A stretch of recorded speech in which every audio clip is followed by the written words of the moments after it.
Mercedes knew exactly what they were doing. So we're going to be going through that and 3 other stories in today's video. So make sure to like this video, and if you want more Mercedes news content like this, make sure to subscribe to the channel by hitting that red button down below. The first story is Mercedes knows how to fix the Mercedes W14, but they had an inexcusable performance, which leaves Wolff lost for words. Mercedes Formula One team boss Toto Wolff had been downcast after his cars slid backwards through the Brazilian Grand Prix sprint race. His misery level plunged through the floor after the Grand Prix itself, in which Lewis Hamilton went from challenging for second to finishing 8th, and George Russell retired when only just on course to score points.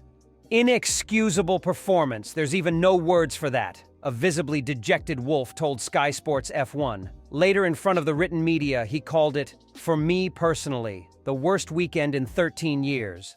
Just as it had in the sprint, the Mercedes wore through its tires faster than all its main rivals, leading it to being overtaken by not just the likes of Ferrari and Aston Martin, but even Alpine and threatened by an AlphaTauri. What really seemed to get to Wolff was that it made the podiums in the United States pre-disqualification and Mexico look like false dawns. He'll surely feel Mercedes has had far too many of those since the start of 2022. And this, just a few races from the end of 2023 and having just introduced an upgrade described as a key indicator of whether the 2024 design theory was on track, was a really bad time for a false dawn to be exposed. That car finished second last week and the week before, and whatever we did to it at Interlagos was horrible," Wolff continued.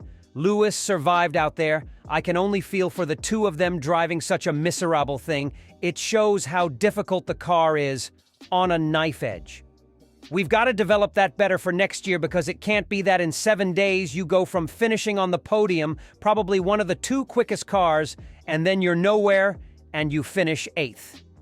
Mercedes was running a higher wing level than its main rivals, and yet still that additional downforce wasn't protecting its tires, while also giving a drag disadvantage on the straights.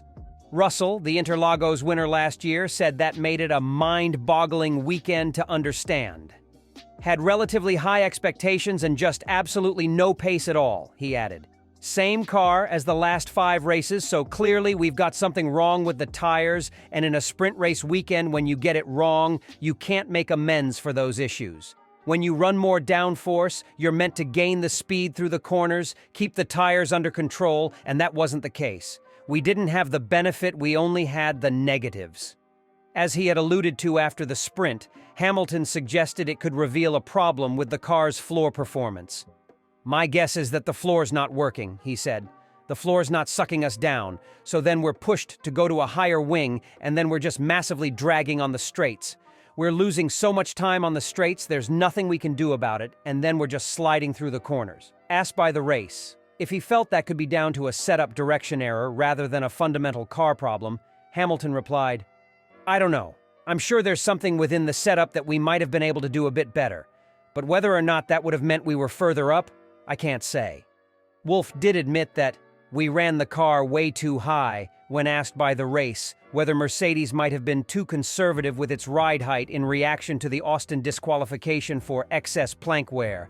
But he added, "That wasn't the main reason for an absolute off weekend in terms of performance. There was something very fundamentally wrong, mechanically. It's not a rear wing, and it's not the car being slightly too high because we're talking a millimeter or two. That's performance, but it's not the explanation for a total off." Russell did at least sound, in a perplexed and exasperated way, more optimistic that this would prove to be a blip with a clear and isolated cause. "So many question marks. It's the same car we had since Austin, where the car's been capable of podiums every race. Even before then, Singapore, Qatar, capable of podiums," he said. "This is clearly a substantial one-off event. We need to understand what we've got wrong because right now we don't really know." Back to Wolff. Even last year's unloved W13 had managed to take that consolatory win in Brazil. "Did the W14 deserve a win?" Sky's Ted Kravitz asked him. "This car doesn't deserve a win," Wolff replied. "We need to push for the last 2 races and recover. That's the most important thing, and see what we can do in Las Vegas at a totally different track and Abu Dhabi. But the performance today was The second story is Lewis Hamilton and George Russell speak out on their performance at the Brazilian Grand Prix. Lewis Hamilton suggested that the floor of the Mercedes W14 chassis had been at the heart of his wretched afternoon in the São Paulo GP at Autódromo José Carlos Pache. Hamilton started from 5th place on the grid and immediately got past both Aston Martin cars, but after that he struggled for pace and gradually fell down the order to finish in 8th. It was one of the team's worst performances of the season, made worse by coming off a high with a strong showing in Mexico last week. The car was painfully slow down the straights even with DRS activation.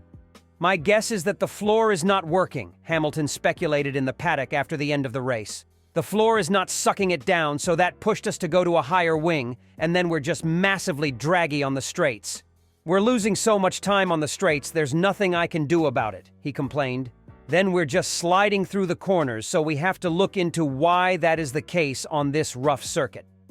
As well as the lack of speed on the straights, Hamilton put the finger on "the tires are overheating" and "no grip in the corners." Hamilton had also struggled in Saturday's sprint race, and even his flying start past the two Astons info turn 1 hadn't given him much confidence that anything had changed on Sunday. "Nothing changed in the car from yesterday to today, so I knew it'd be a tough one," he said. "Yesterday I just ate through the tires with an unexpected lack of pace. I drove better today in terms of making my stints, but we were just slow. I'm sure there's something within the setup that we might have been able to have done a bit better, but whether or not that would have put us further up, I can't say. It's a setback, but as a team, we'll just come together and we'll try and push forward," he insisted. "There'll be a lot of analysis this week after today, and I'm sure there'll be things like, maybe if we've done this, it would have been better. I still think that ultimately the car didn't work here for some reason, and that is the way it is."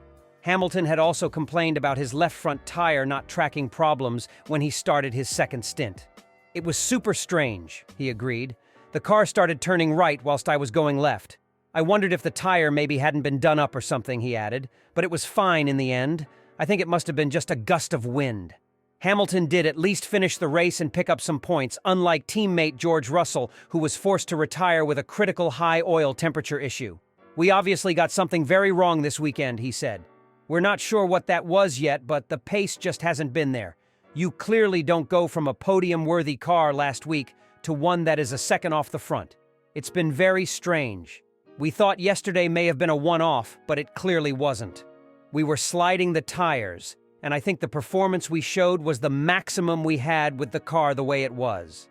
In the end, we were suffering from high oil temperatures in the power unit, and that caused us to retire. That topped off what was a difficult day. We retired George as an issue on his cooling system was causing temperatures to slowly go out of control," added Mercedes trackside racing engineer Andrew Shovlin. "Clearly, we've got something very wrong with the setup." George Russell has explained the mind-boggling pace during the São Paulo Grand Prix after a shocking race for Mercedes. Team principal Toto Wolff branded it an inexcusable result after both Russell and teammate Lewis Hamilton fell through the top 10 throughout the 71-lap event. Russell was stuck. Hamilton in 6th during the opening stages before being easily overtaken by Red Bull's Sergio Perez and Ferrari's Carlos Sainz. Alpine's Pierre Gasly had also overtaken Russell before Mercedes eventually elected to retire him due to high power unit oil temperatures. "A mind-boggling weekend to understand," Russell told media, including Racing News 365. "I had relatively high expectations coming into this weekend and just absolutely no pace at all." The Mercedes suffered from high tire degradation throughout the race, with Hamilton's medium tires visibly worn after 10 laps following his first pit stop. "It's the same car as the last 5 races, so clearly we got something wrong with the tires," explained Russell. "During the sprint weekend, when you get it wrong, you can't make amends to those issues. We made the decision to run a bit more downforce, and when you run more downforce, you're meant to gain through the corners and keep the tires under control. That wasn't the case, so we didn't have the benefit, we only had the negative." The third story is Mercedes have a really unexpected problem Mercedes probably can't fix. Toto Wolff cut a disconsolate figure at the end of Formula One's Brazilian Grand Prix sprint race. Mercedes was the joint second highest scoring team after Red Bull, but the alarming drop-off from both cars as the 24-lap race wore on led Wolff to declare, "Today wasn't good." And he was right, of course.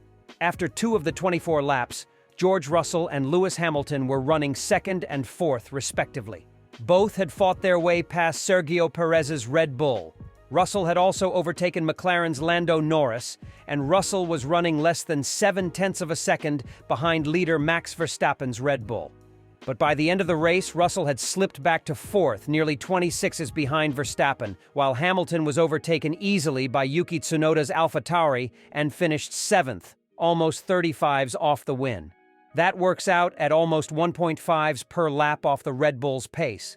The sort of deficit, incidentally, that Hamilton says Mercedes had to Red Bull at the start of 2023. It was horrible. It was not enjoyable whatsoever, Hamilton told Sky Sports F1 afterwards. It's one of those circuits that's challenging for tires, but that's the worst deg I've ever had here.